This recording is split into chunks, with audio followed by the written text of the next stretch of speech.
Kamuti na binibigay ko before umagahan, before sila magkain ng kanilang breakfast, may talbos ng kamote. Then after na mag-breakfast, bigyan ko na naman ng konting talbos ng kamote.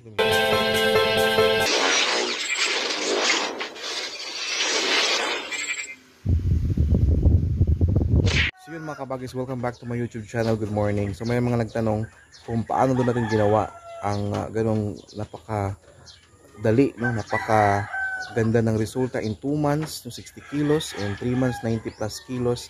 So paano daw, ano ba yung mga ginagawa talaga aside sa pagkain? Pure feeds naman daw ginagamit nila.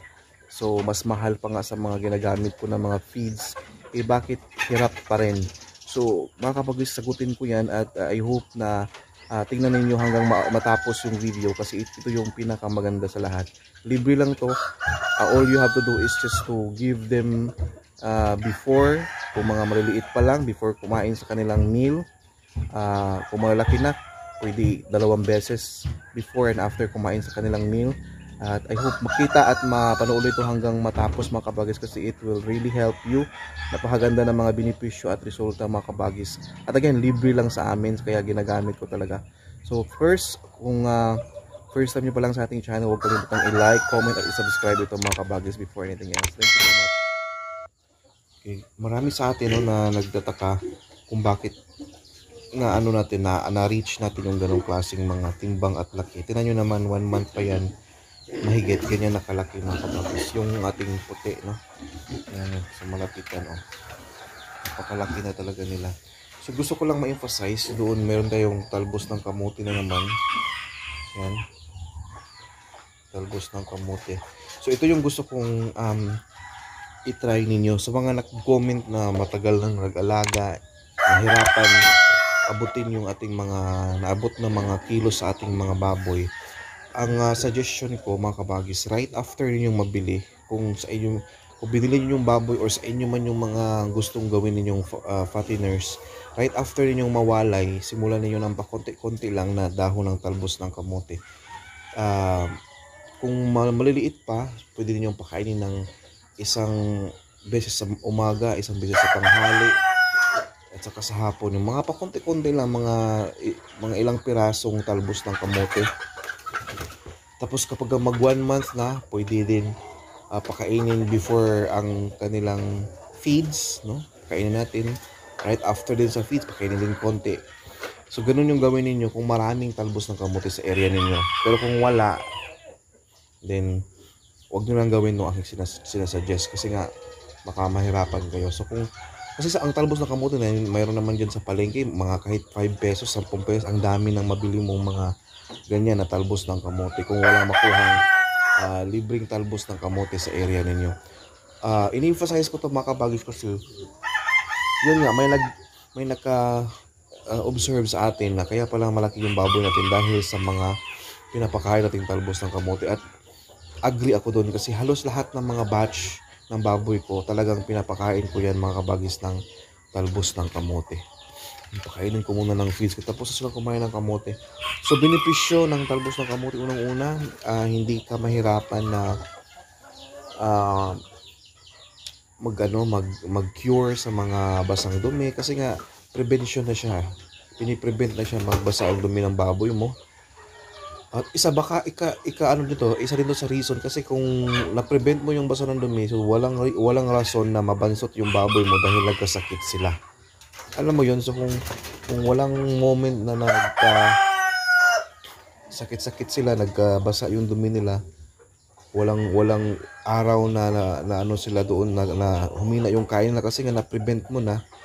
So baka isa din yan sa rason na maganda ang tubo, maganda ang paglaki at pagbigat ng mga baboy dahil dyan sa mga stages na yan, ng mga araw na yan na hindi sila nagkaroon ng problem sa basang dumi. At walang araw na hindi magana yung kumain dahil nga walang ganun na cases. So isa din yan sa dahilan dahil sa tulong ng talbos ng kamote. Aside sa idea na may rin siya, may content na growth hormone din daw yung talbos ng kamote, baka isa din yan. And then basta yung aking pinaka-highlight dito, bakit ko nasabi na importante mayroon tayong talbos ng kamote. Kung marami tayong mga fatteners, lalo na nagsiksikan sila sa isang kulungan, kasi nga ma-prevent natin yung basang dumi. At kung ma-prevent natin yung basang dumi ng baboy, mga kabagis, there's a big possibility na ma-achieve natin yung bigat at timbang nila sa short na period of time, no? Kasi walang mga problema, wala tayong experience na problem sa kanila, walang sakit, no? Kasi kung walang sakit, then maganda yung tulog, maganda yung kain, ganun lang yung sa baboy. So pakainin ko muna to.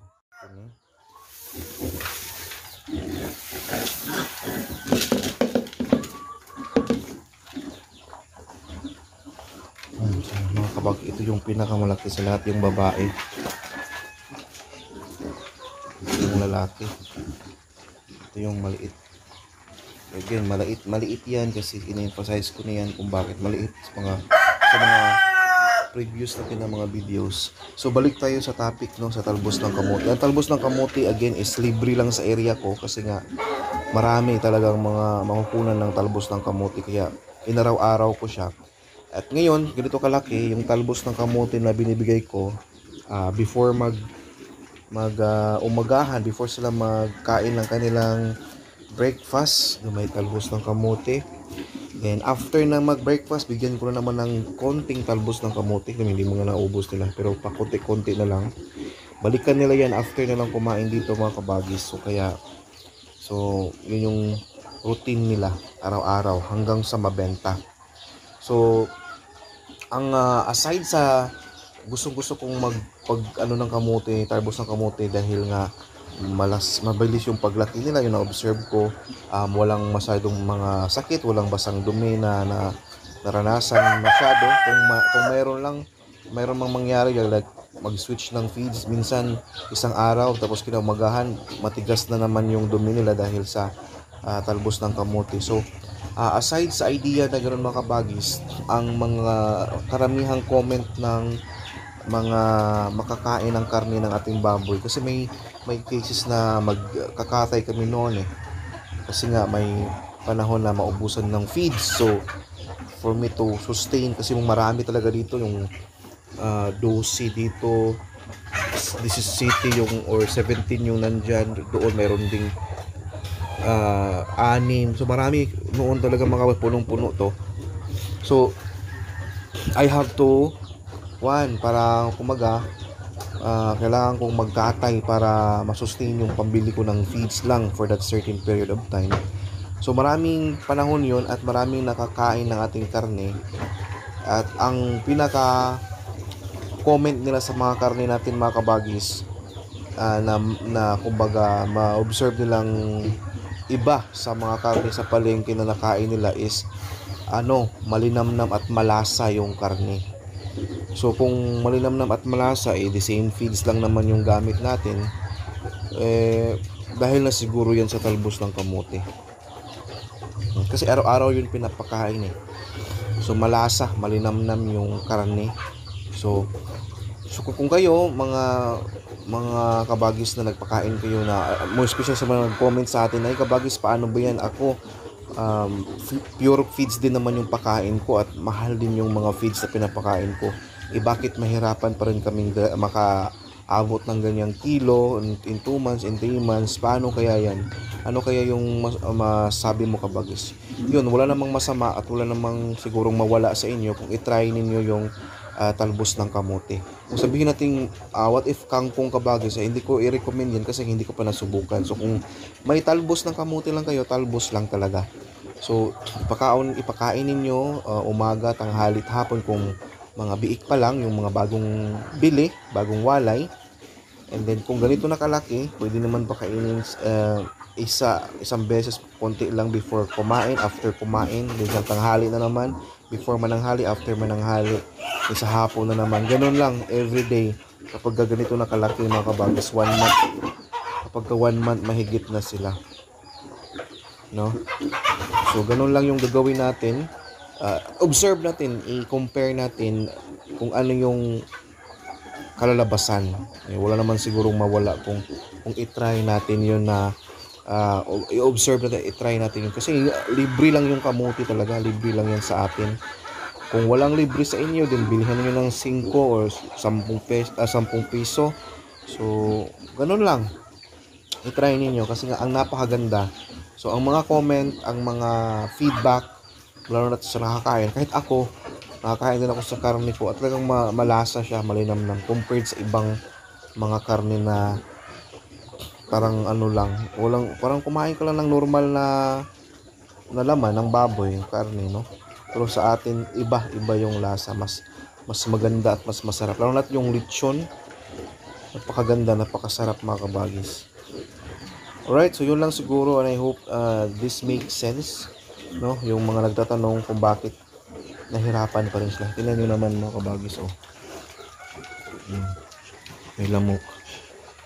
And one other thing before ko tapusin yung video, itong mga kinagat ko ng lamok, kasi maraming lamok talaga sa tag-ulan. Tingnan nyo yan. Ang technique dyan is sabunan lang ng perla mga kabagis. Sabunan lang ng perla. Tapos wag